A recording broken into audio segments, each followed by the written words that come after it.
Gente, eu conheci a Soninha em 2005, quando eu morava na França, na Universidade de Nanterre. Chega uma negra completamente vestida de verde e amarelo, echarpe verde e amarela, brinco, tudo, doida.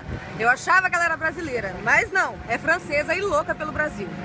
Agora ela está fazendo essa campanha, ela precisa estar aqui na Copa do Mundo, ela precisa estar junto de algum jogador da época de 98, porque ela é alucinada pelo Ronaldo, Rivaldo, Dunga, Cafu, todos eles ela conhece de cor a história, e ela precisa estar aqui para a Copa do Mundo 2014 no Rio de Janeiro. Vamos lá, todo mundo torcendo pela Soninha.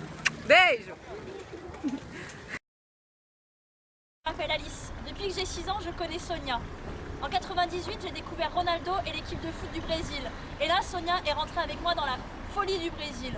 On était au Nike Park, on jouait au foot dans la cour de récré, on a voulu s'inscrire à un club de foot, on écrivait le nom des joueurs sur nos chaussures, c'était vraiment la folie du Brésil. Et puis, il y a eu le soir de la finale. Et là, c'était le drame. On s'est retrouvés pour pleurer ensemble, c'était tragique. Depuis 14 ans, Sonia est fan du Brésil. Quand on connaît Sonia, on connaît forcément le Brésil. Donc, pour ses 30 ans, pour l'année de ses 30 ans, le rêve de Sonia, c'est d'assister à la Coupe du Monde au Brésil même, d'être sur place, de vivre l'émotion. Alors, aidez Sonia à réaliser son rêve. Olá, meu nome é Silvio Campos, eu sou aqui de São Paulo, estou aqui no Guarujá. E eu vou falar um pouquinho da Soninha, conheci a Soninha em Nova York. E todas as vezes que eu fui para Nova York, ela sempre teve um coração enorme e demonstrou quão grande ela é apaixonada por Brasil.